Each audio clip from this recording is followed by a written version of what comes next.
Welcome to Once Upon a Roll, a D&D podcast where I, Rasputin, play a one-on-one session of D&D 5th edition with a guest in the land of Guarascia, a homebrew setting that I've been using for the past 2 years. Each episode takes place at a different time and place across Guarascia in order to bring new stories to my world, so if you missed an earlier episode, feel free to go back and check it out, but you will not be completely lost if you start here. For updates, information, and additional content, check out the Twitter account, Discord server, and/or the Patreon. Links for everything are in the description. Without further ado, I want to introduce today's guest. You may know him as the in-house, out-of-house editor of the Rasputin channel, Jesse Guarascia. Jesse, how are you doing today? I'm doing pretty all right. Thanks for asking. I'm excited to roll some dice and do stuff, probably. No, we're just going to sit here. Okay. In silence. My question I always ask my guests, have you played Dungeons & Dragons before? I have, with you. Really? I think every time I've played it, almost. Probably about 98% of the time. Yeah, one time I didn't. But yeah, no, I've been playing it for the last 2 years, I guess, 2.5 years with you. And, 2.5, yeah. So I guess crew. It's 2 years old. My intro is a lie. I'll have to update that. You will, yeah. I'm sorry for ruining that for you. No, yeah, I've played a good little bit of it with you, with some of our friends, and that has been a good time. I'm excited to do this, I don't know how it's so gonna go. you've never really been in a one-on-one session before. I've not, no. Everything's been in a group of at least 3, I think. Yeah, at least 3, but usually 4 minimum. 3 was a one-off. But yeah, mostly very large groups. So this will be interesting, just having a one-on-one where I have to do more stuff. But I feel like I'll be okay. I feel like the characters I've played in the past have gotten me prepared to talk way too much. Yeah, I know for sure there's been a few times, too, where your character has gotten in secret trouble, which is the closest thing you've probably been to a one-on-one session. Being pulled aside and being like, this is the trouble you're in. You've been kidnapped. Whoops. So, yeah, it'll definitely be interesting. As I've said before, prepare for a lot of being like, oh God, I gotta do shit. Oh no. But yeah, it's not all that different. I do wonder, and you'll have to let me know at the end, and I've talked to a few other guests about this, if, for people that haven't DM'd, if it feels like a step closer towards being a DM, because you're, responsible for so much more. Right. So you'll have to let me know how that feels, if you're like, oh, I'm ready now. For sure, yeah. After this session, I think I'll be ready to write my own 5e, homebrew book, if anything. 120 session adventure. Oh, yeah. Perfect. All right. Anything you need to get off your chest before we start? This character is based on Bayek of Siwa from Assassin's Creed Origins, almost entirely. Okay. So I'm very sorry. No, yeah. That's it. It's gonna be great. Yeah. I will not be doing the voice. Good. Yeah, probably smart. All right, well, with that off your chest, that admission, let's jump into this episode of Once Upon a Roll. The Kingdom of Guarascia has thrived for over 1,000 years. In that time, it's endured war against powerful enemies, outlasted deadly feuds between its lords, and fought against evil of both this plane and others. However, during the most recent festival of the Autumn Sun, the sage's ritual revealed a nearly forgotten omen, the sign of Black Sun, a symbol only seen once before, and it almost led to the destruction of Guarascia. This story starts just a few hours before the ritual, in the capital city of Guarascia. You've worked as a guard there for some time now, and the preparations for this festival of the Autumn Sun have been immense, and you can't think of many times in your career that you've been more busy. Between the influx of people within the city and the groups of bandits wreaking havoc closer to the city than ever before, it seems like the guard is spread thin, and they've outsourced jobs typically best suited for members of the city or royal guard to mercenaries. Granted, ones with fairly good reputation with members of the guard, but mercenaries all the same. And that is how you met Jonathan Fairgood, a barrel-chested man with a grin that you imagine has caught the attention of pretty young noble ladies and their overprotective fathers. His armor gleams in the sunlight, immaculate, undented, and inscribed with a crest that you don't recognize but imagine belongs to his noble house. And where do you hail from, good sir? from the faraway village of Vale. I haven't heard much about it. Yeah, it's small. Now, what brought you to the city of Cortia? Other than the ladies, huh? And he kind of gives you a nod and a nudge. Yes. I was sent by my parents here 10 years ago. I'm the one who's supposed to be the protector of our family, but not exactly the most reliable fighter, or I wasn't, until now. I believe I've become a rather practiced veteran over these years. He kind of gives you a look up and down, sizing you up. Can you describe to me what he sees? Sure, he sees a rather tall, 6'4", exactly. Dark-skinned man, bald head. He's got a scar running down his left cheek from his eye down to his jaw. He's clad in chainmail, the usual Cortian guard armor, colors and all, but he's wearing a pair of sandals, because, he's got to look fly still, that's just what it is. And he's wearing guy liner, but no one ever comments on the guy liner. Yeah. He looks like he wouldn't take that very kindly. Okay.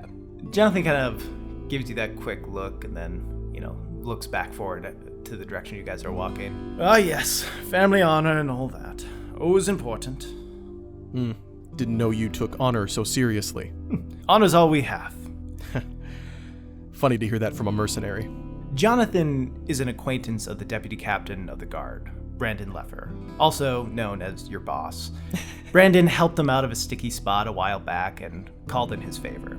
So while he certainly falls into kind of the hired help, he's a little less mercenary than others, but, at the end of the day, he still is somewhat known for selling his sword for hire. Yeah. The two of you have been assigned to escort the heiress to the Duchess of Tantalbur, Amelia, to the festival. There are various places people can watch the ritual of the autumn sun, and the heiress has been invited to watch from the west balcony, which, as you know, is the most prestigious place to witness the ritual aside from the royal garden itself. Jonathan, who doesn't seem to know his way around the city, is like, is it a left up here, or? You'd think you'd know how to get around, having been all over fighting for different people, but yes, it is a left up here. I traveled the world. There are too many places to remember, too many adventures to count. He kind of gives you like a little scowl, being like, This guy's a jerk.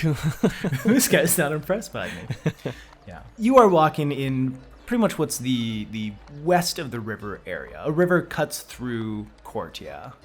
And while Cortia is, in the overall scheme of things, the capital city of Cortia has less crime than a lot of the other major cities, you do know that you're definitely in the safer part of the city right now, being on the west side, which is where like the palace is, and a lot of noble folk typically live. You're heading to some apartments, in the direction of some apartments that a handful of people that have come into the city are staying at as they wait to attend the festival. Being a guard and being around different parts of the city, and especially having guarded the palace, you're no stranger to nice homes. Not that you've really lived in one, but you've stood outside of them a fair bit in your time. These seem middle of the road. Seems like they could do better accommodations for their noble folk coming in, but They're nice enough. Disrespectful, honestly. But yeah, you would have been given, a specific number for the place that they're staying at. And yeah, you walk up to a door that is painted with a picture of a swan and its wings flying open and the number 7 above it, which you know to be where the heiress to the Duchess of Tantalbur is staying. Well, this should be her, Jonathan. Oh, yes. You do the honors. It's polite to knock. All right.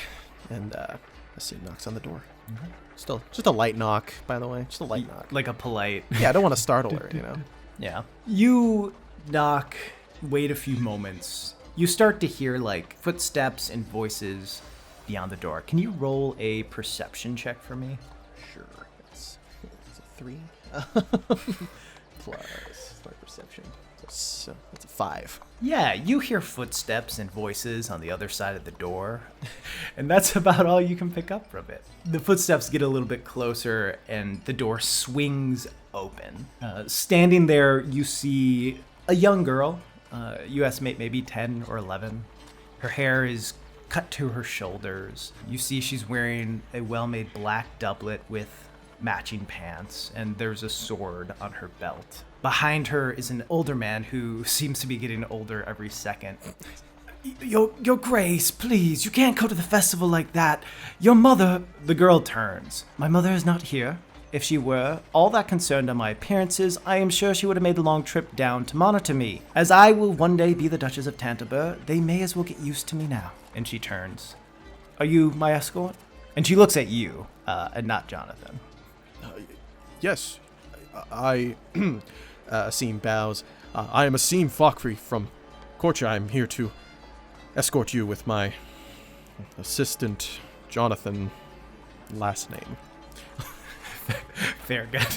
He, as you say, Jonathan, and I imagine pause. Yeah. Fair good, my lady. And he gives like a very ostentatious bow. Certainly, like there are pleasantries and politenesses that you'd want to do to a duchess or duke.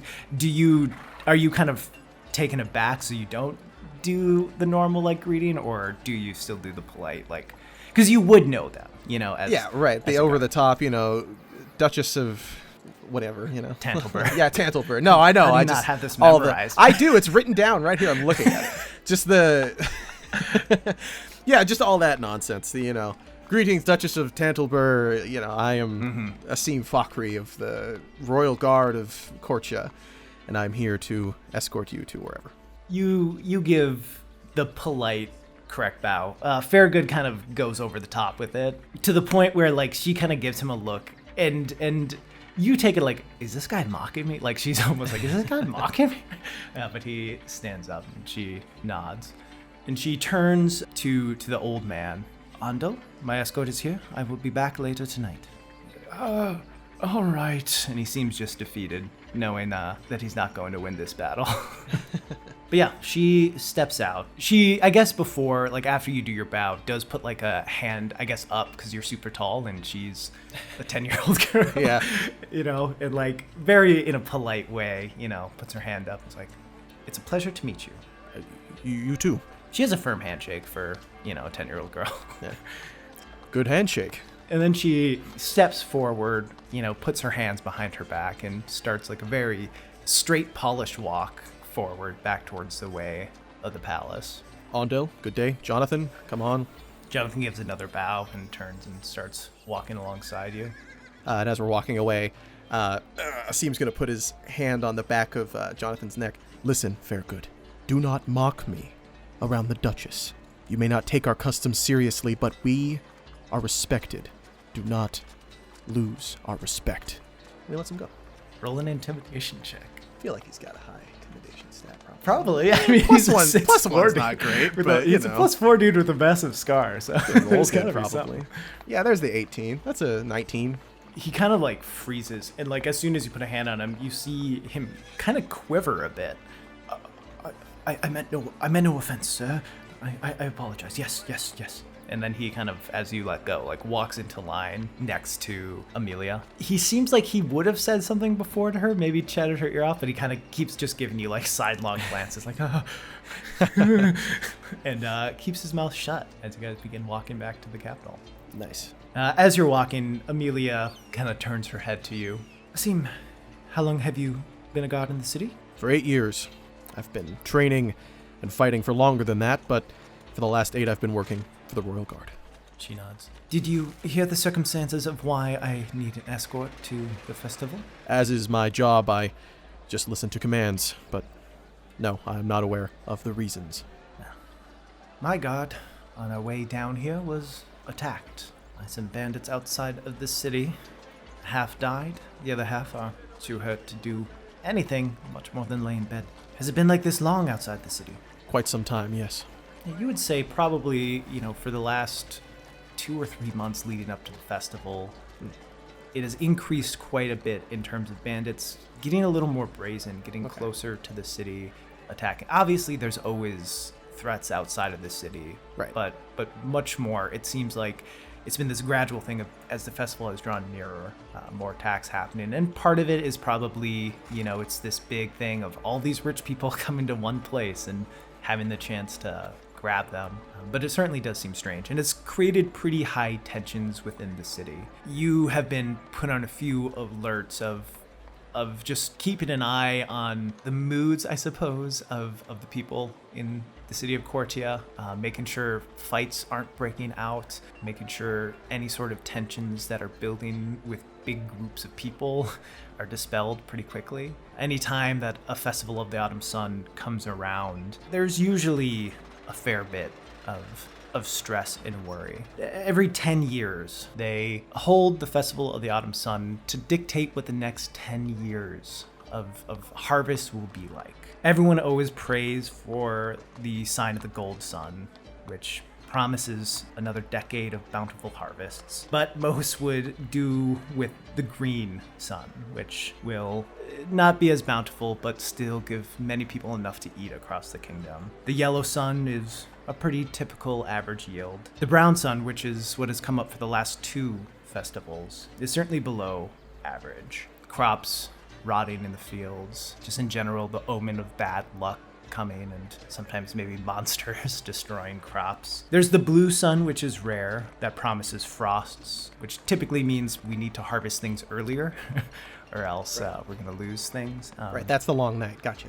No. No, I know. The long night is the sign of the black sun, which people don't like to talk about, so we won't. Black sun. I'm pretending I don't know what this is. Bad one. After 2 years, or not 2 years, I guess 2 festivals with the brown sun, there are some people whispering, oh, we're due, like we are due for the golden sun. Others are saying, if it keeps going this way, we're going to have the sign of the black sun and all will be lost. So there is a lot of this like nervous anticipation and anxiety around that fear. And whenever people talk about the black sun, which has only happened once before in the history, and it marked the sun disappearing until the king died, and then the sun returned. It's always talked about in whispers. No one's like in the middle of a tavern being like, the black sun's coming. Remember when that happened? That was crazy.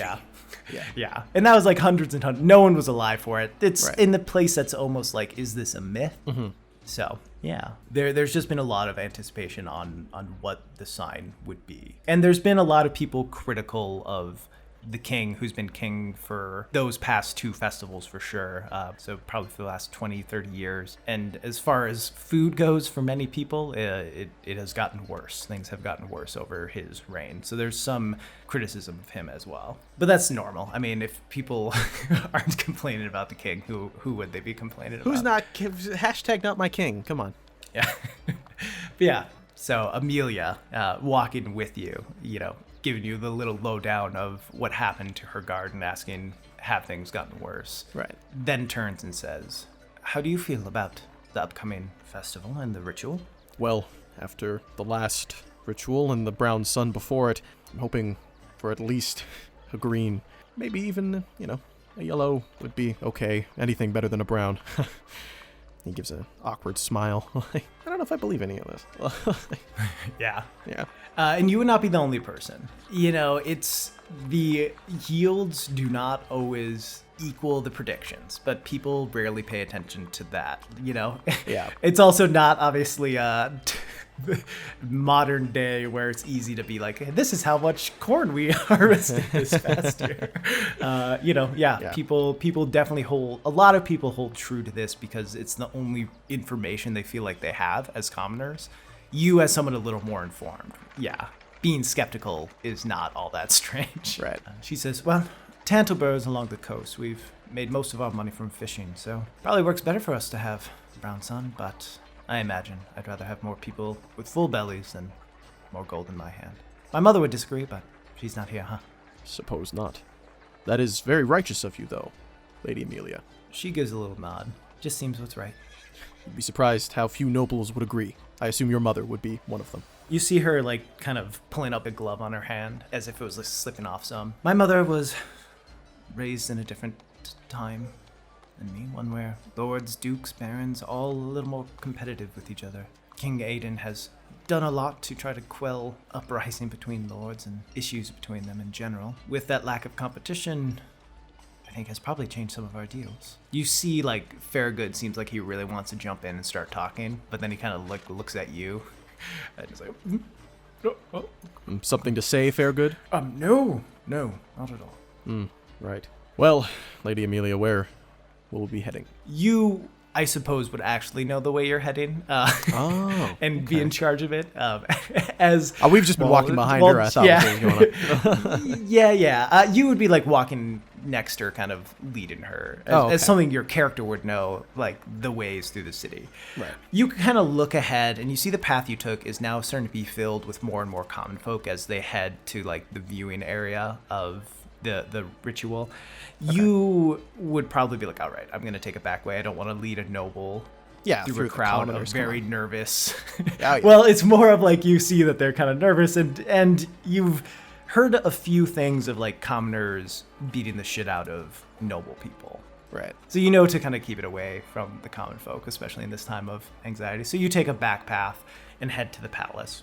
You know the only way to the west balcony is through the castle itself. So yeah, eventually you get up to a little gate that leads into the massive castle of Guarascia. You recognize the guard working there, who gives you a nod. So, Asim? Emil. Yes, it is me, Emil. Yeah, he ushers you through, gives it his customary bow to the heiress to the Duchess of Tantalbur. Right. And yeah. Asim salutes him on the way in. Yeah. Emil, was it? Emil, that's his name. Emil salutes Asim back. And yeah, you walk through, a hallway of the massive palace. You've been working here for 8 years, not always stationed within the palace. You've probably done more shifts as like what would be constituted as the city guard opposed to like the straight up royal guard. Right. But you have, filled in a few shifts for the royal guard too. Even though you've been here for 8 years, spent some time at the castle, it's massive. And if it weren't for the attendants kind of pointing you in the right direction, you'd probably get lost. Right. You're led down a few hallways, up a lot of steps, and eventually you come to a doorway. You see 2 attendants standing in front of it. There's a short little line, all people dressed in fine robes and dresses.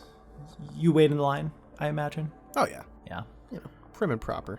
Do what you're supposed to. Follow the rules. Yeah. Amelia just stands there, straight-backed, hands behind her back, trying to look kind of as big as she possibly can, which doesn't work that well. But you do notice there is like a confidence to her, and she does seem to fill in like more space in a room than you'd expect a girl of her size to. Right. But yeah, you wait in line and eventually get up to the attendants. Amelia pulls a little paper from her pouch and hands it to them. They read it over. They kind of like looked at her at first and assumed she was probably some like ward for some other lord. Right. But then like read, heiress to the Duchess of Tantalbur, and they both give deep bows. Like, oh, yes, Duchess, Your Grace, please. And they open the door. The west balcony, as you walk out, you see it's probably about like 200 by 200 feet. The only entrance in or out is the way you just came. Okay. It overlooks the city. It's pretty high up. You look out and you see way, way below are thousands of common folk lining up below the royal garden, which essentially you're on this balcony. It overlooks to your left, essentially, the royal garden, which itself is kind of a balcony that overlooks the city streets and kind of the noble square. Okay. Has Asim been here before? Has he been at this point in the castle where he could see this view? Okay. Yeah. It would probably be a place that like you've come up to a few times because there's like no prettier place right. really to view the city from. You look out and you can see all the buildings, and the way the city's built pretty much like they get smaller as you look further east and move further away. In the distance, you can see the sea kind of lapping against beaches just outside of the city proper. It's a beautiful sight. Yeah, you've painted a beautiful picture in my mind. I could smell the ocean. There are gulls. Nice. Can you give me a gull sound real quick? Oh, beautiful. It's like I'm there. Quite the view, fair good. He gives a nod. He seems like genuinely impressed. The kind of like face that he puts on all the time to be like, oh yes, I'm Jonathan Fairgood. is gone for a second as he looks out. Even Amelia seems a little impressed by it. She walks in with you all, and as you step, onto West Balcony, you're met with the sounds of music and also sights of very rich people looking slightly upset that they're not with the likes of even more rich people. Amelia gets a fair amount of looks from other nobles at first, and then some of them start to see the crest on her doublet, realize who she is and that she outranks most of them. And, they start coming up and giving some gracious bows and whatnot. And then she walks over to the balcony to kind of, like the railing of the balcony to kind of get a better view out of what you had seen, like right when you walked out. Yeah. Do you just walk with her kind of? Sorry, is this like a secluded spot? Like, is she going to be separate from where I am? Like, is this like a room? I guess it's not a room. Like, so the balcony is all outside. Like, it's all external. So it's all just this balcony. big, like, Great Gatsby outdoor balcony thing going on. Big space, lots of people standing around, tables with hors d'oeuvres on it. Yeah. Mm-hmm. Okay. Mm-hmm.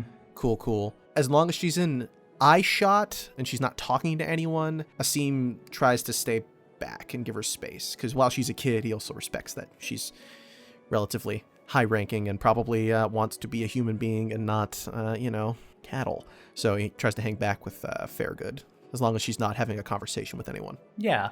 For a while, she just looks over. Eventually, a family of seemingly noble people kind of come up and give her some pleasantries and start having a discussion with her. Okay. Asim would try to get closer just to make sure he knows what's going on. So yeah, are you like just kind of leaning on the railing, like 10 feet away? Like... Yeah, just, scoping out the view, standing there with Fairgood. I don't know, every time I think about Jonathan Fairgood, dude, he's eating an apple. Like, every time I see him in my mind, he's munching on a big old red delicious. I'd say at this point he might actually be. That's perfect. All right. But, Asim slaps the apple out of his hand. What? We have a job to do. You can enjoy the food after. Fine. Come along. Yeah, you walk a little closer to just kind of listen. It seems all pretty polite and easy enough. Oh, it's a shame your mother couldn't be here. Which you see, like, she kind of bristles at that. And then, she talks about some of the trouble they had on the road. Right. As you're kind of standing on the balcony, observing her, probably taking a few, like, glances away. So you don't probably feel like you're creeping too much. Yeah, like, obviously you're not. Yeah, but just like trying to be like that dad who's like totally not there, Yeah, I'm not listening. Yeah, I don't even know what you guys are talking about. Yeah, you look over the balcony down to the royal garden below. So as I said before, it's kind of like this balcony looks down on that, which then looks down on the city below. You do see two long staircases going down from the royal garden balcony into the city streets, which, like, by city streets, it is the section that typically on a normal day only nobles would really have access to, but for the sake of people watching the festival, they're brought in and allowed to be in there. You do see, like, those staircases are guarded by a lot of people, like a lot of guards. You recognize most of them, Bryke. My favorite. Yeah, the homie. Where's Emil? Is he just still standing outside? Emil's at a different door. Okay. I'm sorry this always happens to you. Yeah. I named some stupid character. That's all I care about. Okay. Fairgood's standing with me, right? Yeah. Okay. See people I recognize. Is there anything important down there going on? Or as you look, the staircase, just guards kind of standing there. Sometimes, having to be like, move away from the staircase. You can't hear that, but you can see the wave it even from this distance. As you look in the royal garden itself, you see, like, in the center of it, the most notable thing would be 3, like, pretty big, finely made chairs sitting in the middle in a line kind of forming by them. You are like 200 or 300 feet above, so it's not the perfect view, but you have good enough eyes to see, One of them is who you recognize to be the princess, wearing a long flowing blue dress. On the other side is the prince in a handsome blue doublet. And in the middle, you see King Aidan Bennett. He seems to be wearing robes that even from this distance look slightly tattered. Which, isn't all that odd for him in recent years. You've probably met him like once or twice, just passing by. Like, oh, hey. Yeah. Oh my gosh, that's the king. Oh, wow. That's so like, cool. You're guarding someone in a meeting and he's like, oh. Like he sees you walking down the hall. He's like, oh, a brim. And you're like, yes, that's me. Yeah. Yeah. But you've known him, and from the way people talk about him, especially ever since his wife died, he has kind of changed the way he approaches things. He doesn't seem to care all that much about the lavish lifestyle of being a king. He sold a lot of his jewelry to get gold, to raise gold for the common folk, which, some people, obviously the people that benefited from it were like, yeah, this is awesome. Other people can look down and be like, yeah, that's great. Good thing he's doing. But most people think it's not enough, right. For the grander scheme of things. And he is trying to help people on too small of a scale for a king. But all in all, he, from what seems like, as far as nobles go, and you've met a lot of them, he's a real one. Shout outs. Yeah. While we're looking down, Asim would probably turn to Fairgood. Mm-hmm. So, this is what it feels like to look down on them. He, smiles at you, and Asim, is this a joke? Are you making a joke right now? What? Because this is quite funny. I didn't think you were capable of one. This is not a joke, no. Oh. It's an interesting feeling to be in this position like this. Obviously, I've been here before, but not in this position, not with these people. Never considered what it's like to be one of them, looking down on everyone else. It feels powerful. Yes, in my hometown. My father was the second son, and his eldest brother took control of the lands, gave portions to each brother, and they all vied for the spot of being my uncle's right-hand man. They all did different things to show their power, and one day my father built a tower on his land. Then his younger brother built a tower of his own, which is a little bigger than my father's. Then another brother still built his own tower, which was bigger than the both. So my father went and rebuilt his tower to be bigger than theirs. This went on for a handful of years. They rebuilt towers, and eventually my father built the biggest and became my uncle's right-hand man. Sometimes power is looking down on people. And from the sounds of your story, it's a child's game. Well, no. My father built a very tall tower. My father and my mother worked on a farm. That was it. No fancy games, no competitions for power. All they did was ensure that I had the life I needed. Clothes on my back, food in my belly, and a roof over our head, and that was it. We didn't care much for that competition.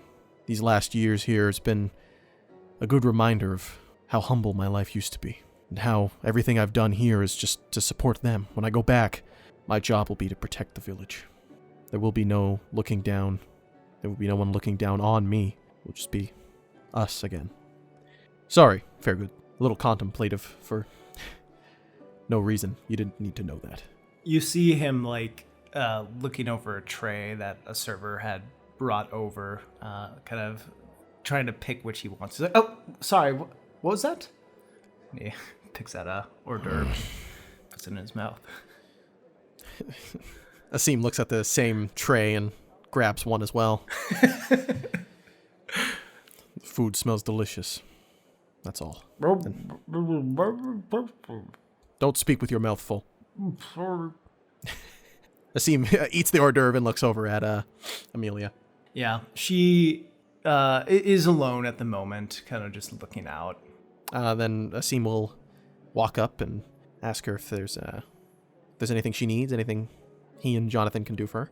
Thank you, Asim. No, I don't believe there is. I'm just ready for this ritual to be over. Quite frankly, I'm ready to be home. It's been a journey that I haven't loved, but one that is my duty and one I'm ready to take on.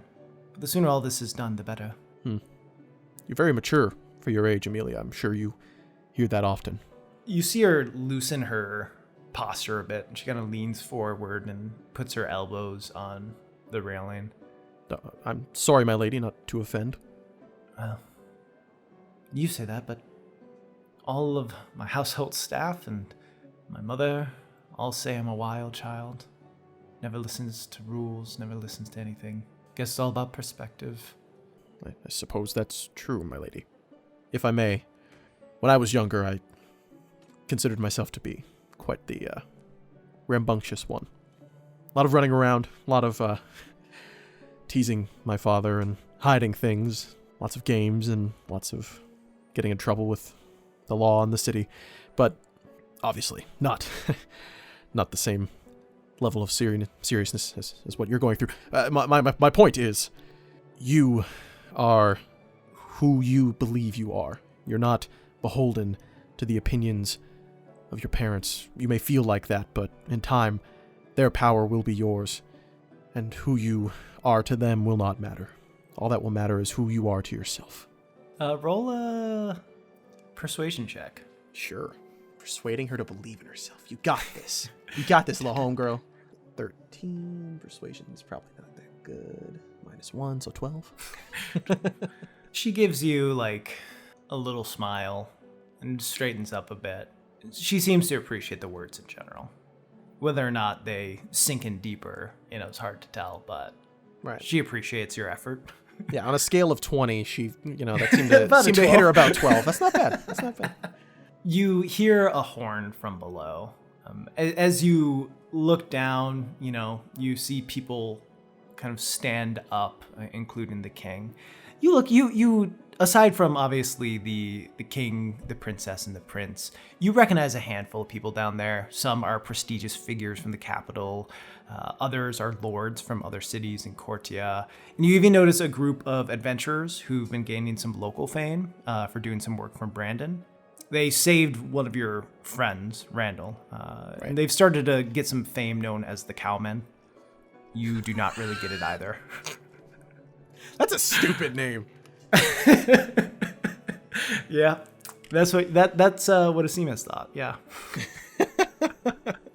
Yeah, you see everyone kind of stand to attention. You've never been here for a festival before, so while you've probably met a lot of like the lords from different visits over the years, or not met obviously, but seen them walk by with their processionals like coming into the city, you've never seen so many in one place. You see right. Lord Soren Eld of Tipport, you see Tom Dunn of Edgewood. It's odd to see so many well-known people in one concentrated place.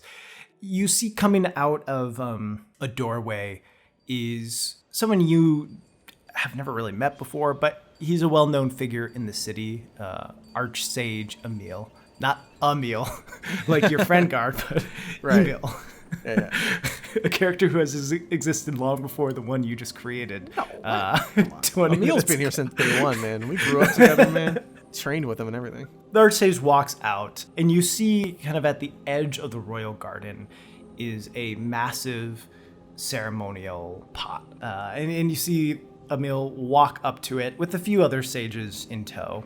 He puts his hands out and yells something towards the crowd that you can't really hear from this distance, but you imagine it's something like, yes, the ritual begins, or something along those lines. He bows his head, and he's most likely starting to say the holy words of the ritual. You obviously can't hear what he's saying from here, and from what you know about it, most of it's in a different language anyway that you don't really understand, so... Darn, I should have picked whatever language that was.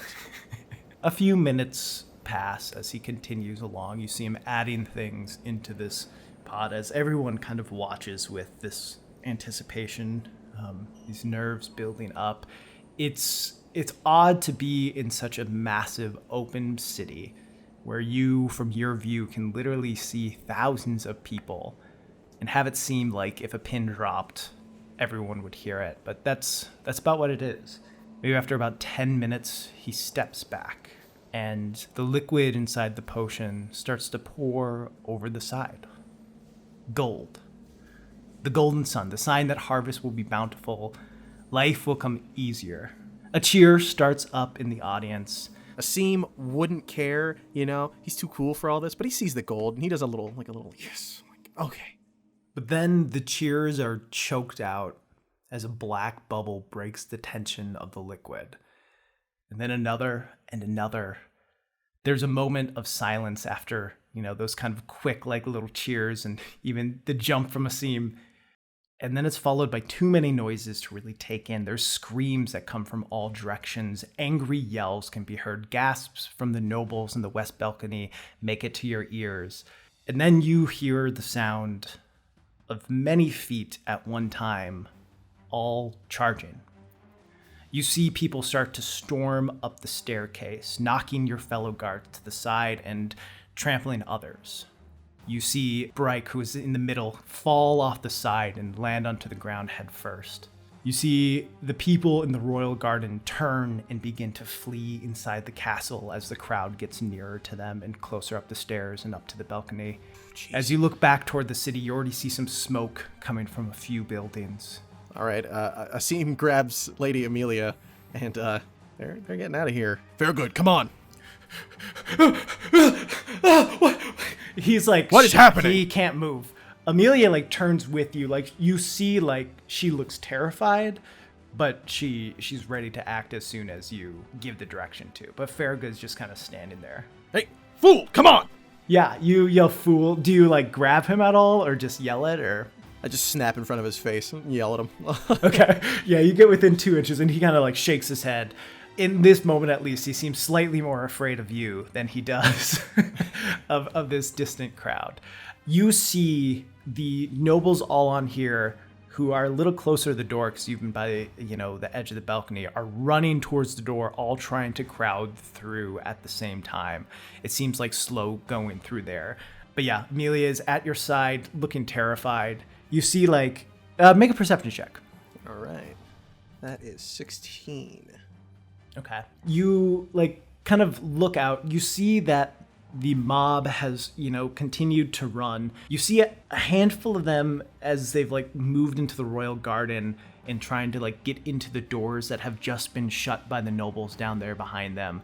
You see others, point up to the balcony you're at and kind of run to the side of it. You look down, you see there is ivy all along it. Definitely difficult to climb, but possible. You turn and you see one tear kind of drop down Amelia's face, which she very quickly wipes away and replaces that with just a face of determination. What do you do? Jeez. Okay, so my options are fiddle with this door or climb the vines. You look and you certainly could. It would be difficult for a lot of different reasons, right. But it's really at this point your two main options to get out are either go through a clogged door or climb some dangerous vines. So it's slim pickings. Okay, all right, yeah, that's a good way of putting it. Slim pickings. The vines sound like a good way to fall to my death. But the door sounds like a good way to get in the face of a lot of people that are gonna kill us. But I can fight the people. I can't fight falling. I think I'll go with the door. Yeah, so I guess Asim will run up to the door. Are there any other guards in the area, or is it just a bunch of nobles and me and Fairgood? There's some other escorts okay. For nobles, and, there were a few guards along the way. It seems like a lot have rushed towards, the doors down below where people are trying to break into. Right. But yeah. There are still a couple with me? Okay. So Asim will go to the door that was locked by the other nobles and try to force it open just on his first try on his own. Yeah, so the door is not locked. It is just there are 100 people all trying to get through it at the same time. Oh, okay. Yeah, so blocked, not locked.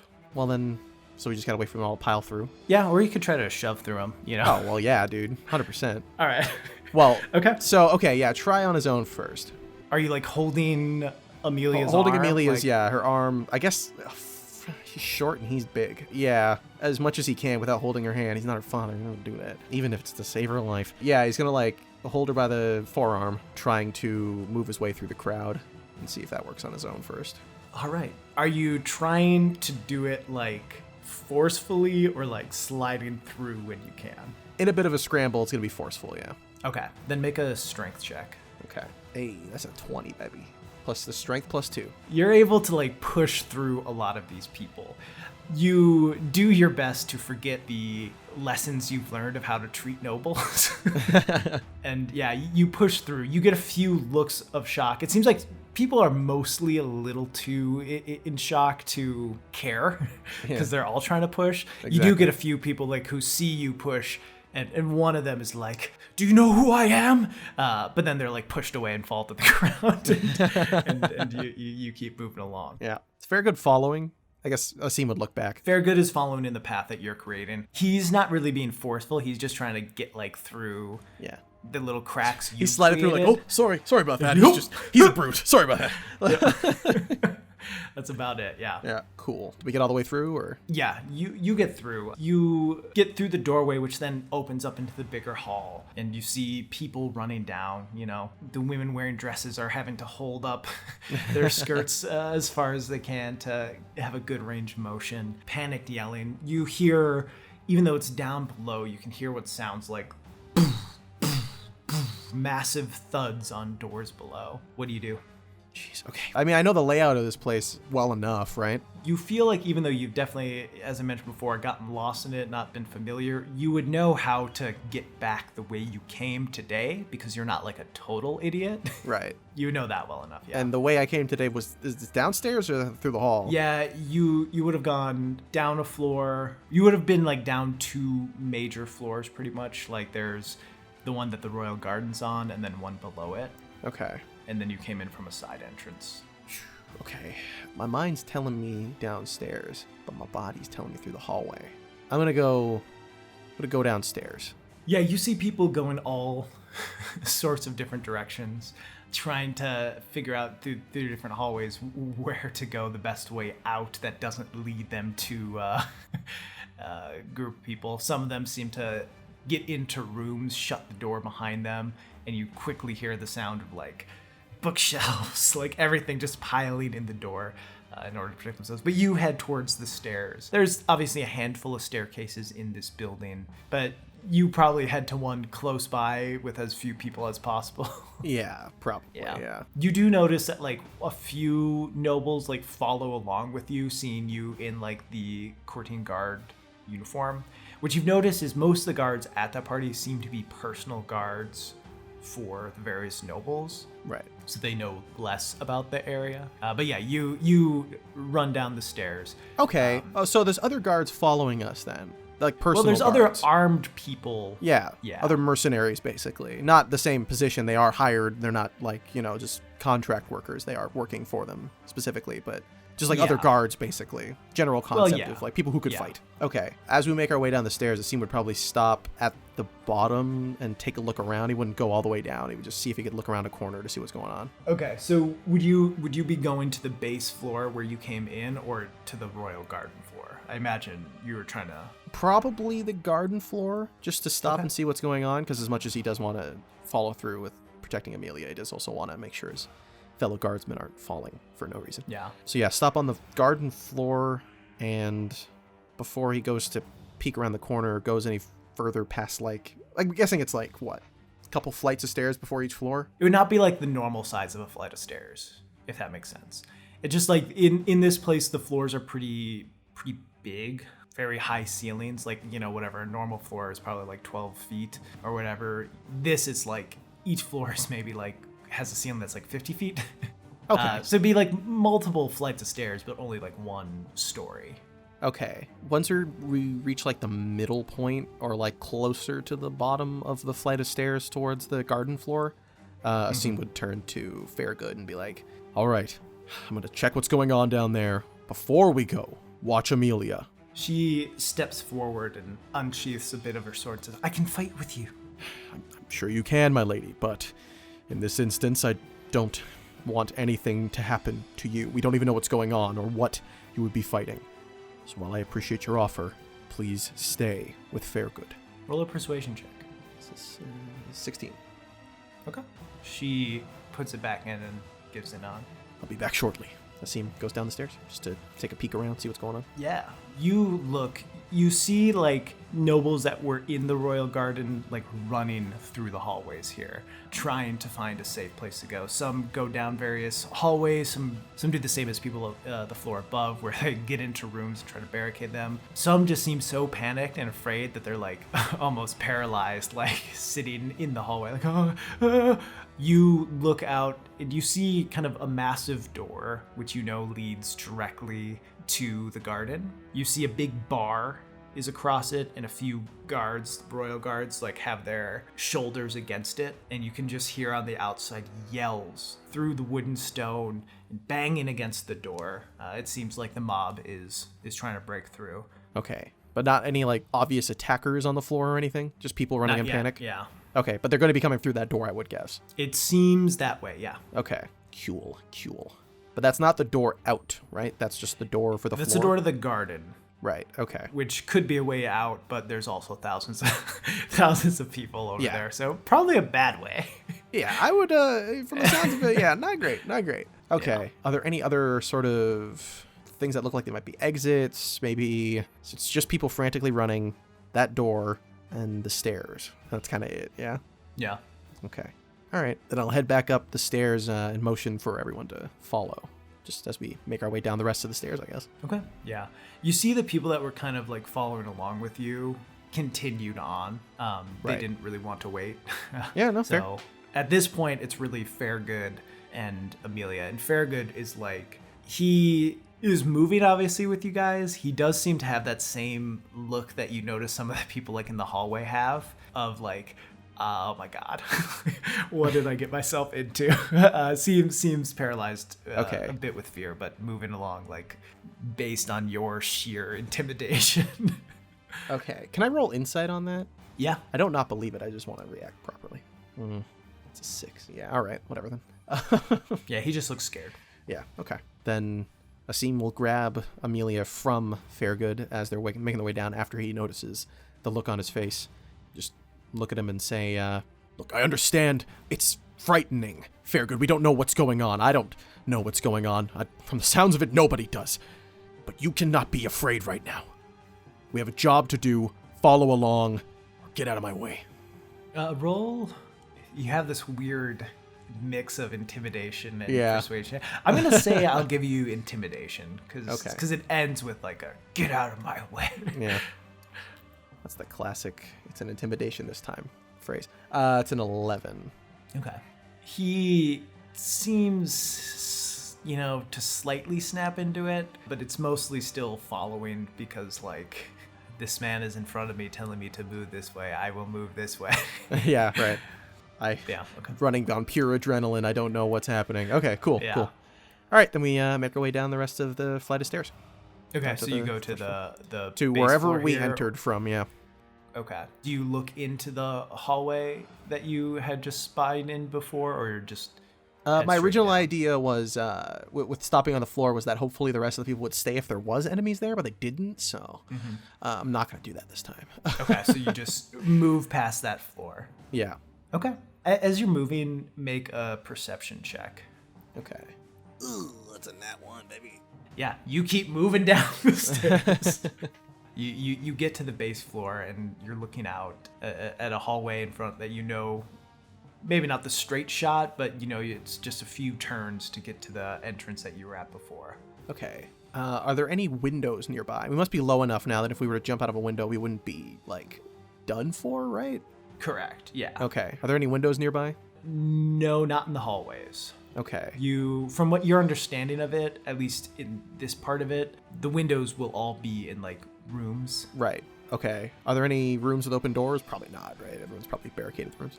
Yeah. There are no rooms with open doors. You don't know if every single one's locked or barricaded, but yeah. Okay. How many doors are there? Too many to count. Okay. All right. I was going to say, just try one if there's like 6. If the one's not it, whatever, run. But if there's like 80, forget it. Yeah, there's probably closer to a tune of 80. I mean, as you look down this hallway and knowing that the other hallways that you like walk through, that, lots of doors. Okay. All right. Well, we won't do that then. At the end of the hall, do I see anything? At the end of this hallway, there's like a turn to the right. Okay. So no one's down there at the moment. Don't see any shadows or anything. I guess the light would probably stop. Yeah, not from this distance. Okay. All right. Then I lead the 2 to the end of the hallway, just at the corner. I'm going to peek around the corner. Okay. Or, well, do I see any mirrors in the hallway? No. Okay.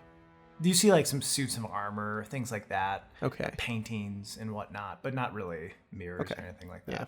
Then just peeking around the corner with my big old stupid bald head. Yeah. Are you trying to be stealthy about it? Yeah, trying to. Right. So that'll be a fun roll. Roll a stealth check. Sure. +1 for that. That's not bad. 17. Okay. Yeah. You peek around. You make a perception check. Okay. That is a 17. Or, sorry, perception, that's 20, actually. So the harder to spot things that you'd notice, it seems like down this hallway is the door that you came through, probably like 100 feet down. You see a meal, not to be confused with Emil. Yeah, right. the arch sage. Yeah, no, different person. You see a few other guards, barricading the massive gates. And coming down the hallway, you see probably a group of like 8 guards, all dressed in what you wouldn't really notice on them is you see the swirl of the tree that's the crest of Edgewood. Okay. So the House of the Duns. You see them walking down the hallway, and they begin talking with Emil and the other guards. They're walking towards the door that like a meal and stuff are guarding? Yeah. Okay. And this hallway is just another collection of doors like the previous hallway? Mm-hmm. Yeah. Okay, Asim is going to, with Lady Amelia and Fairgood, they're going to walk up to the crowd, following behind them, but not, running up or anything. Just he sees guards, they're going leisurely towards something, probably okay. As they're walking, he just says to Fairgood, like, finally, hopefully they can help us. As you walk around the corner and start walking, you see the Edgewood guards pull out their swords and stab all of the courting guards in the back. You see a sword go right through Emil's gut as he like turns his head and looks at one of them and holds the wound, and they just start stabbing all of them as they fall to the ground. Okay. Asim stops and puts his arm out to stop Fairgood. Is there like any nook we could hide in? Probably not. Straight hallway. You could go back around the corner. You could jump into a room. Okay, yeah. Are any of the room doors open near us? In this hallway? Yeah. None of the doors are open. Okay. Grab the closest door and try to just fiddle with the handle, see if it'll open. Okay. Are you trying to be quiet? I mean, because if they like turn around, they see you. Yeah, I would probably do this in the midst of them stabbing people, or try to do this in the midst of that. So I think I'd have enough space to make a little noise. I don't know. I guess average speed. All right. First, I'm gonna have you. There's probably like 4 doors that you would be like, this is my instinctual door, right? Yeah. Roll a d4. Okay. 2. Okay. Yeah. You pick a door to your left, and you try to turn it open. You feel it open, and there's like a bit of resistance. Like it opens a bit, but it seems to hit something. Okay. Shit. Okay, and at this point, the stabbing has ended. I mean, I guess they gotta be mid-fight. It's not like you could just stab them. Yeah, there's 1 or 2that are kind of fighting along. Okay. Yeah, it's not completely done. Okay, I'll make a more forceful push then. All right, you're gonna make a combination of stealth and strength checks. Yeah, first, make a stealth check first. Okay. Oh, why'd you roll off the 20? That is a 6. Okay, and then make a strength check. Sure. Jeez. If you want to make it at disadvantage, I'll give you a re-roll on stealth. So it's really, I mean, it's kind of a crapshoot either way. I'm just gonna roll the strength check. Do it. Oh, that's a 4. Okay. Jesus. Yeah, you push. It moves a bit, and you feel someone from the other side like push a hand on the door and close it. Okay. Jeez, there's someone there. The only way I can get in there is forcing it open harder, and then they'll know I'm there. If I whisper, like how are they gonna believe me? So what I will say is, as the door shuts, as someone on the other side pushes it, you see a head of one of the Edgewood guards turn and point at you. Fuck. Okay. Okay. Shit. The only options I have here are that or run through that long-ass hallway. Okay, now I'm really forcibly trying to open the door and getting Fairgood to help me. Fairgood! And we try to bust the door open. Okay. Roll strength at advantage. Okay, that's a 9. Come on. Big money, no whammy, no whammy, no whammy, no whammy. That's a 20, let's go! All right. 22. It was pushed against you. You see 3 of the guards starting to walk towards you. Fairgood's like, oh no. And you push through. You guys fall through. You see a young man dressed, noble clothes in the room alone just fall back as the things that he piled in front of the door are just pushed out of the way. And he falls to the ground and like looks at you as if you're about to kill him. He's like, please don't hurt me, please. You walk in the room. Walk is an understatement, yeah. Yeah. I imagine you pull in Amelia. Oh, yeah, absolutely, yeah. Pulling Amelia, and I look at this noble who's laying on the ground. I'm not going to hurt you, but they are. Help me barricade this door again. Roll a persuasion check on him. Okay. I like that I'm having you play a fighter, and you've certainly rolled a charisma character. More I'm not supposed to. than anything else. I'm just playing the character again. Whoops. It's 11. Okay, 11. He takes a bit, but he gets up and starts to kind of grab a few things, but he's not moving super fast. He seems kind of scared of you, and he's always keeping an eye on you. But yeah, he starts helping you barricade. By the way, you didn't need to pull Jonathan in. He was in before you even had a chance to. Yeah, I figured he was helping me out. He's the bigger barrel-chested guy. Probably fell through the door. Yeah. But yeah, so you just start grabbing anything and everything in the room? Yeah, anything we can find, trying to barricade the door, and then while we're doing that, just quickly take a look back, see if there's anything in the room we can do to escape, or if there's a window, or if there's anything going on. Yeah. So yeah, you just take a quick glance. You see some cabinets, some desks. The guy had put a bookshelf in the way. It seemed like about the only thing he could maybe push there because it was close. You do see marks along the ground where he had to drag it. He could not pick it up. But yeah, of course, pretty I get stuck quickly, with this weak bitch. You're able to move stuff in the way, and you do start hearing knocking on the door and shoulders going into it. Do you do anything to help barricade it beyond just putting shit in the way, or? I mean, also pushing against it as much as we can. So yeah, you push against it. Probably, I imagine you tell the other people to as well. Yeah. Yeah. Is Amelia trying to help? Yeah, for sure. She's kind of out of the way because she's so much smaller, but below you guys, pushing against the door. Jonathan has his back to it, and he's kind of eyeing the rest of the room. Okay. Where could we go? The noble is just now against the wall, his hands in his hair, oh my god, I'm gonna die. As you look out, you see this seems to be a study of some sort. There are a few windows, nothing massive, but things that you could easily enough crawl out of. Someone as big as you and Jonathan and broad-shouldered and barrel-chested might have to squeeze a little bit, but right. Well, lucky for us, I brought my jar of medieval Vaseline. Yeah, okay. I guess we're going to keep barricading that door. Can't really do anything. Asim looks over at Amelia, who's, I guess, also pushing on the door. Lady Amelia, can you look out that window? She nods and runs over. It's about 8-10 feet off the ground. Okay. No one seems to be down there. Good, that's good. Okay. It seems like... Can't let her jump alone. It's stupid. But if I let go of this door, then they're going to get through, probably. I can't send it with the kid. He's an idiot. What else is there in the room? You said there was it's a study, so there's desks and stuff, but he just moved to the bookcase because that was closest. Mm-hmm. And then you pulled probably some desks as you're a stronger boy and put a bunch of shit in the way. Crap. Okay. The kid looks like he's what, 5'9", 120 pounds? Yeah. But his limp corpse is pretty heavy, so that all right, Asim turns to the young nobleman. Son, what's your name? Your name? Yeah. Donald. It's Donald. Donald, okay. Okay, Donald. That's Lady Amelia of Tattleburg. We need to get her out of here. And by we, I mean me and Jonathan. I need you to barricade this door. Roll a persuasion check. Jeez. Okay, it's a 13. I'm not staying in here. You let people into my room. No. I'm leaving. And he walks over to the window that Amelia is looking out of and kind of pushes her to the side and begins opening it. Amelia, stop him! She grabs his leg, I guess. She's got the little sword. What are you? Yeah. Well, I mean, you're asking a 10-year-old girl. Asking a little girl to threaten a man with death. I am.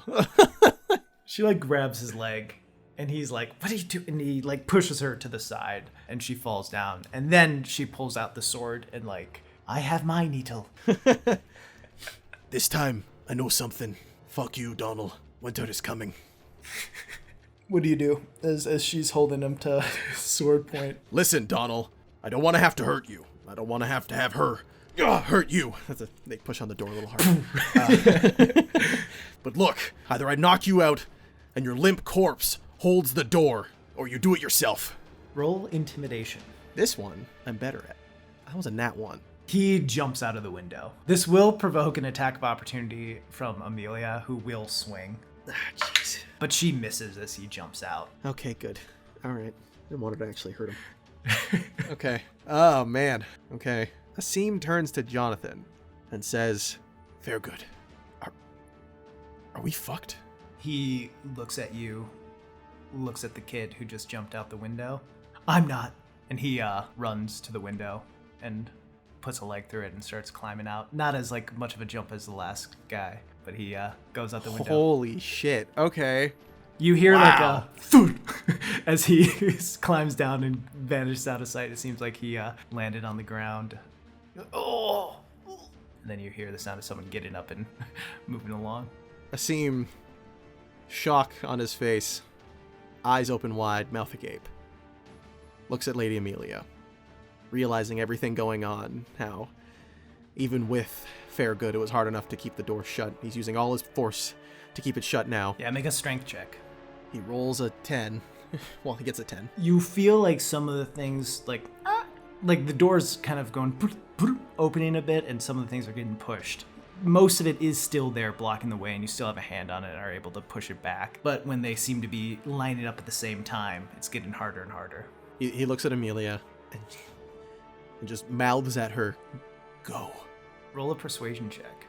Oh my god, with these poopy rolls. That's an 8. She turns towards the door and holds her sword up and out, as if like readying for battle. Asim thinks back to the first battle he took part in after he came to Guarascia from Vale.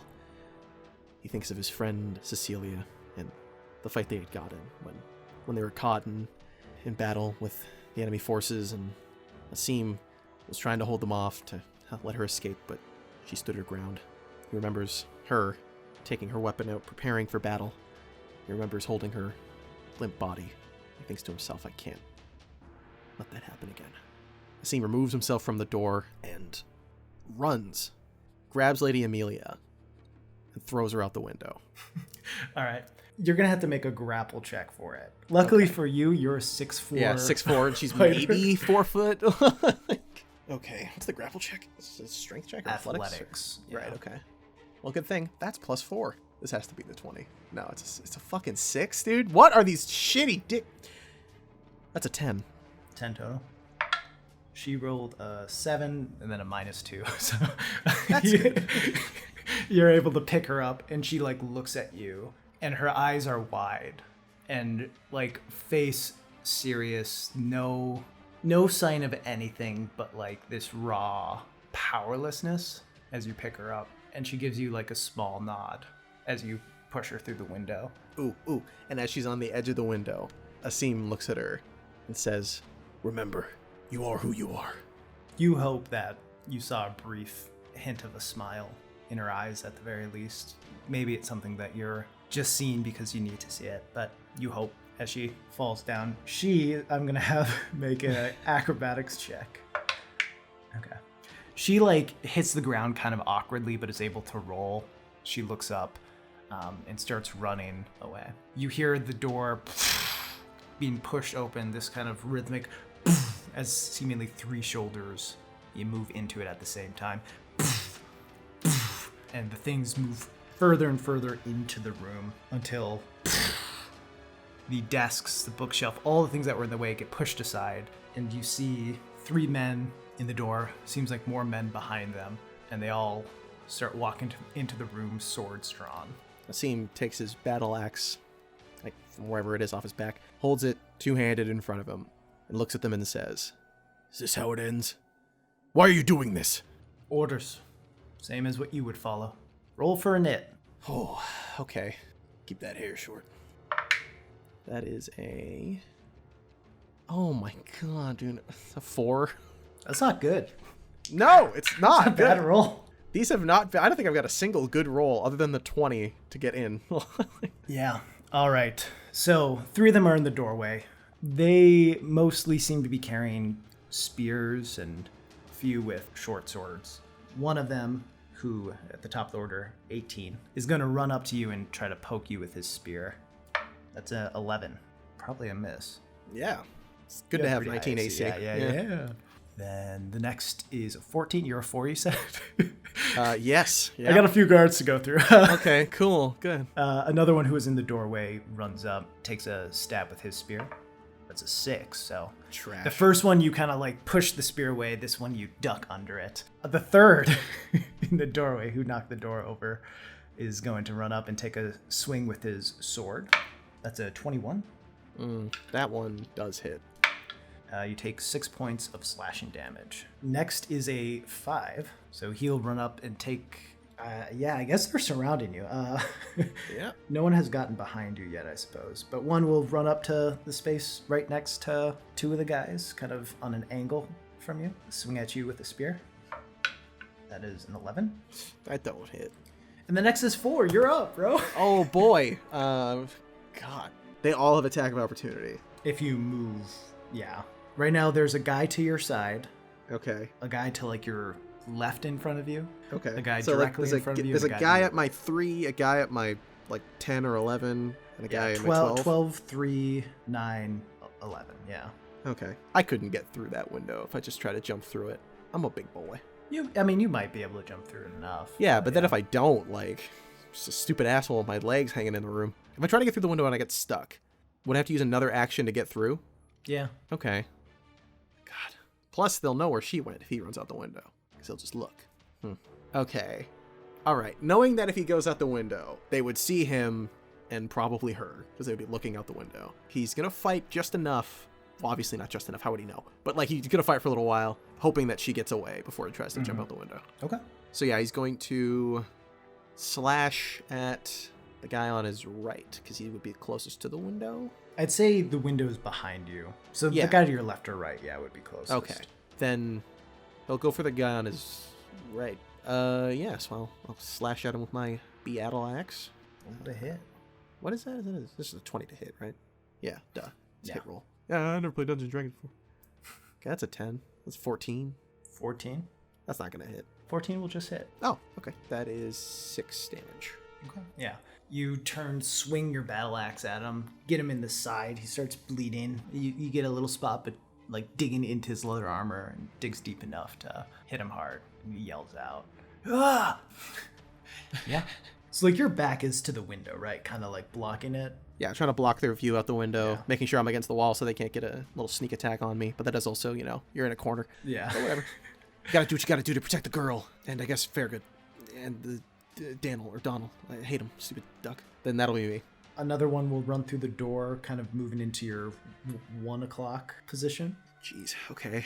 And Cool. take a swing with his sword. That's an 18. That doesn't hit. Nice. You're at 19? Yeah. Ooh, just strong boy. Yeah, shout outs. You see a 6-figure standing in the door. It seems like he doesn't have a good shot to you, and you can't really tell if he has a bow on him, but it does seem like if he did try to fire in, he'd probably just hit one of his allies in the back. Roll a perception check. Okay. 11. Yeah, it's as you're mostly focused as the 5 dudes directly around you. He seems to be more heavily armored than the others, and he kind of leans against the door, almost in a I'm gonna watch this sort of way. Seems more intrigued with watching, this strong fighter man trying to take on 5 people at once than even being so much part of the fight. So that's his turn. The guy in front of you is gonna swing with his spear. Fuck whoever that 6th guy is. 11 to hit. That'll miss. Trash. Another guy with a spear. That's a natural 20. All right. Oh, So that'll hit. oh, great. No, it actually doesn't. I have counter crit, whatever.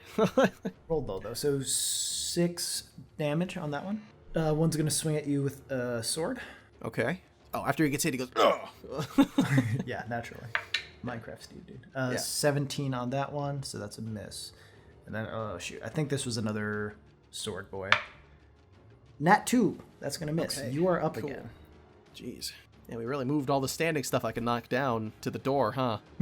Okay, we'll go one more round. That should be enough time. Each round's 6 seconds. yeah, that's...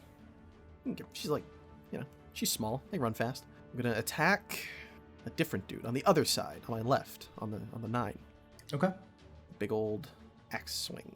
That is a 12.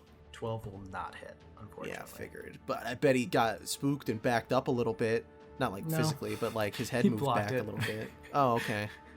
I bet he is I got nothing. All right, whatever. So yeah, the one that's on your 1 o'clock will take a swing with the spear at you. That's a 22. Okay, that's gonna hit. For 4 damage. Okay. The person in the back seems to still just be staying there. The one in front of you, swing with the spear. That's a 12, so that'll miss. Another one will swing with the spear. Say 6, so that'll miss.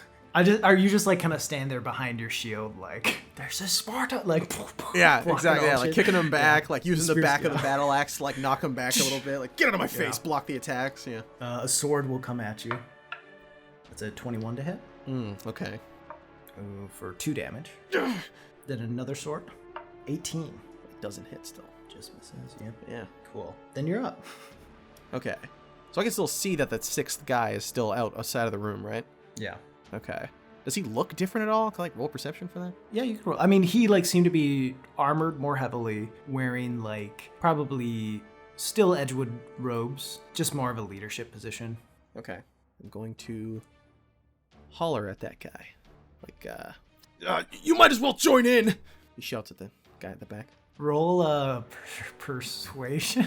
Yeah, this is the character for that. Hey, yeah, it's a persuasion. -1, right? Yeah, that's 18. There you go, that's a roll. Yeah, he would say that and then make an attack, in the midst. He wouldn't wait for him to respond, because, guys in front of him are still an immediate threat. Not trying to be cool or anything. Yeah. Okay, all right. Gonna roll for an attack on one of the side guys. Hey, there's a 20. Where were these earlier? Nat 20 or just 20? Nat 20, yeah. All right. Which guy are you attacking? One of the guys I already attacked, because I guess they're still close enough. The one that you heard? Does one of them have a sword? Okay, which one has a sword? Neither of them, right? They're both spear guys? So the one to your left is a sword guy. Okay, then the left guy, because I missed him, and he has a sword. Yeah. I'm going to go for him with my battle axe. All right. Okay, that's a 2. So 4. Yeah. That's a crit, If right? you can either double the dice or roll another d8. Technically, you're supposed to roll 2 d8s when you do it. Right. Well, let's roll another d8. Whatever. Can't be worse than a 2. That's a 3. There you go. So 5 plus... plus the bonus, so 7. Yeah. 7 damage. All right. Yeah, you kind of cut into his shoulder and he yells out. You taking your action surge or? Well, no, I thought that was... Well, actually, you know what? Yeah, I will. Why not? I'm not going to not get to use it again. This big guy comes in. I'm dead. All right, yeah, I'll slash at the sword guy again. Why not? Okay. Let's get him for a double. That one's a 17. That'll hit. Cool. For damage. And that's a 6. So you hit the first hit kind of in the shoulder. He grabs it. And then, he doesn't expect you to come back for another, but you swing back around and just chop, halfway into his neck and pull out, and he falls down to the ground, dead. Jeez. Got him.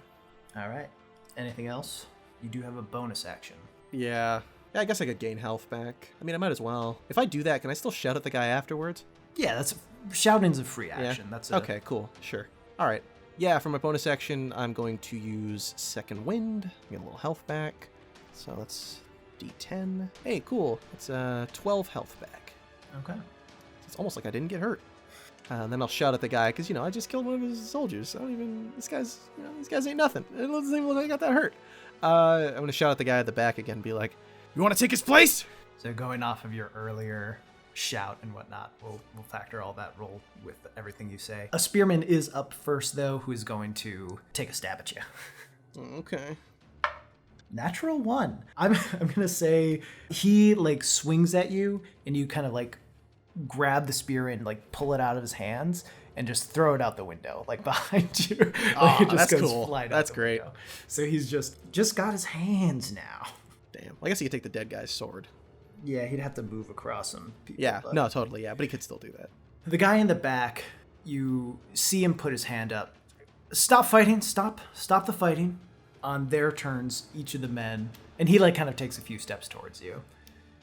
All of the men turn to him confused, bloodlust in their eyes still, but they listen to the command, and On each of their turns, the one in front of you takes like a step out of the way. Technically, provoking attack of opportunity if you'd like to swing at him. Man, Asim ain't no bitch.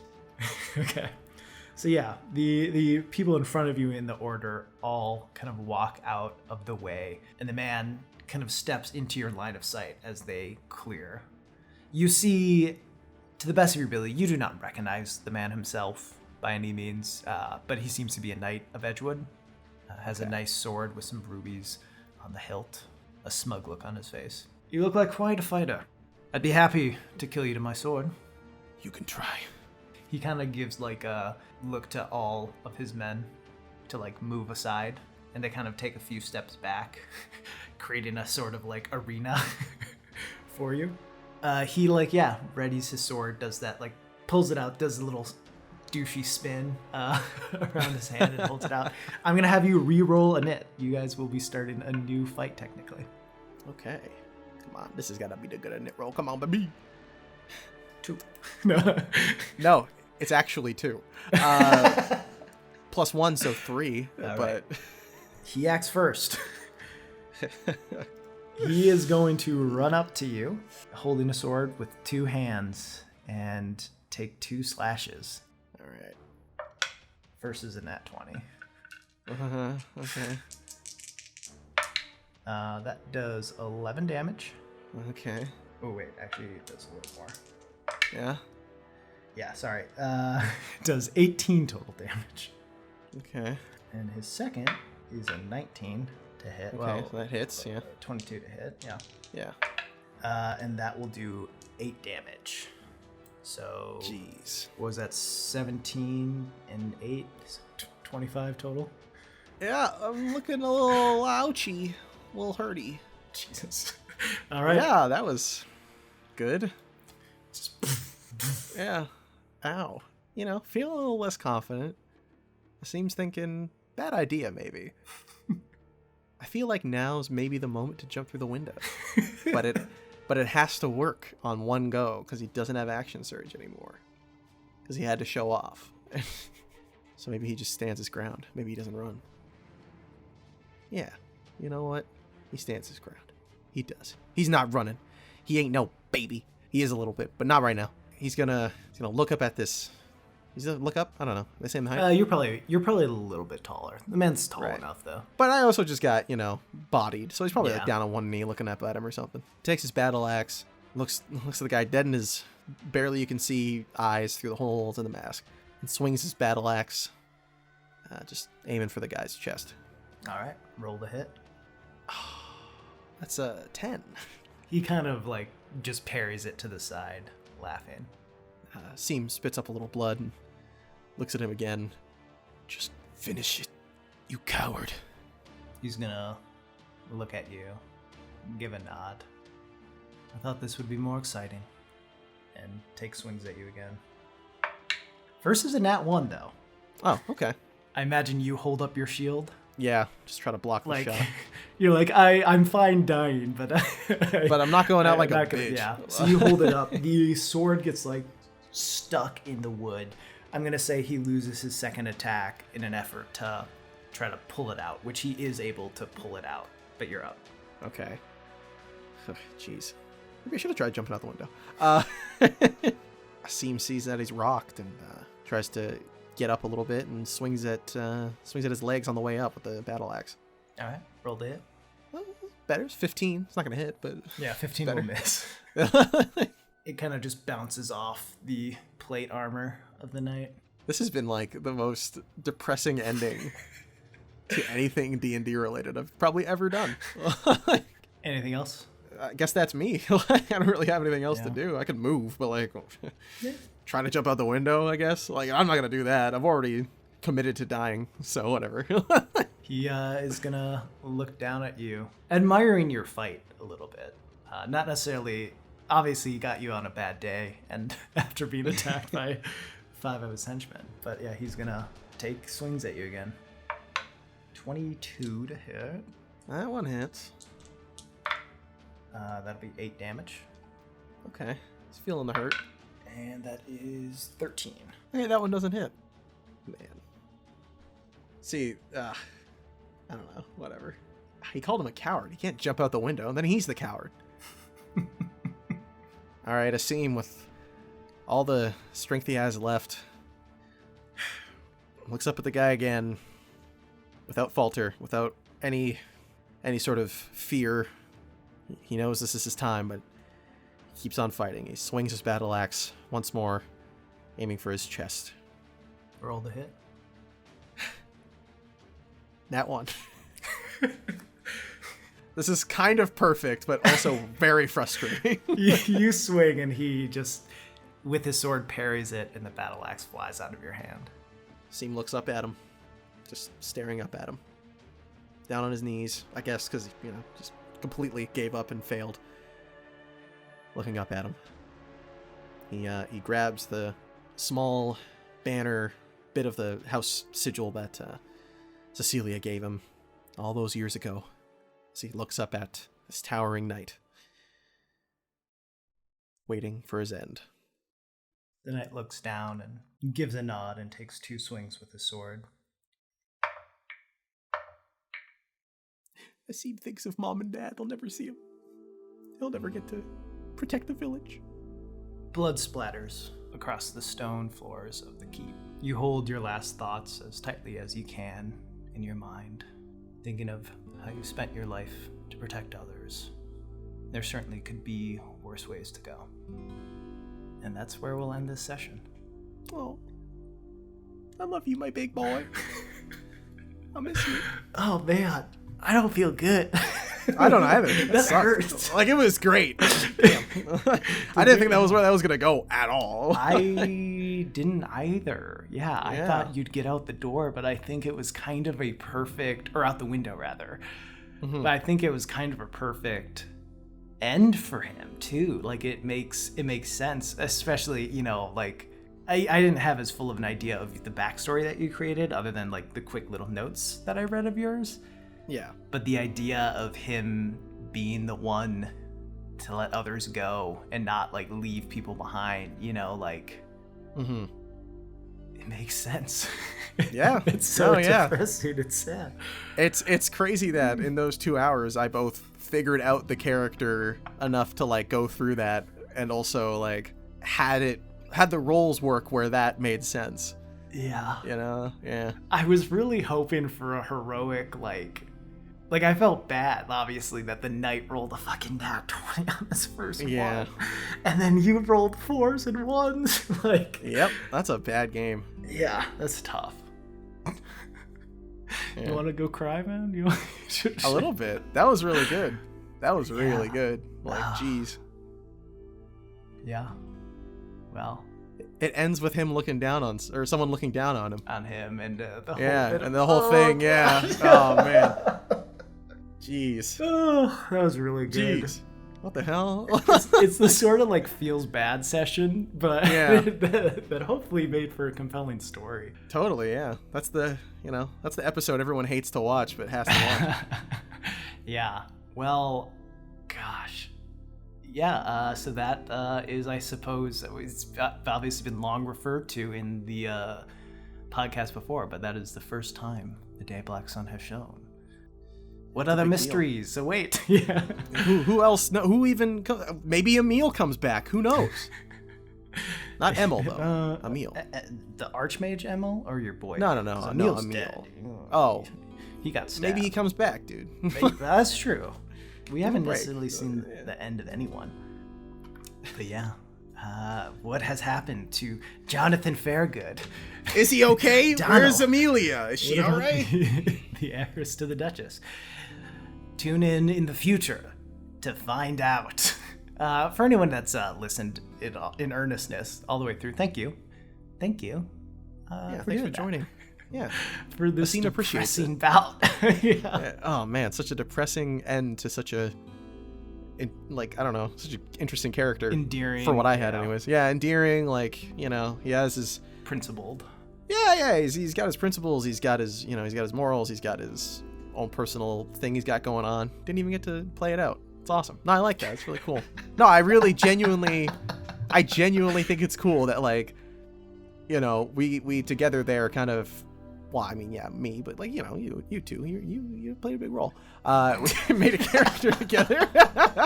Obviously, you created it. I created the scenario for that character. Of course, yes. You gave me the, yeah, there you go. I gave you the choice to stand up and die.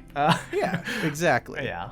Yeah, I think it's cool that we got to come up with that stuff, and like there was so much room for more, but we didn't need it. You didn't need it. You know, I think everything that needed to come across came across. That is an interesting. I really enjoyed that view. Like it is interesting to think of characters that way. That could be 100 session characters, right? Like you certainly could have done something 100 sessions with him and have it work and be great and developed.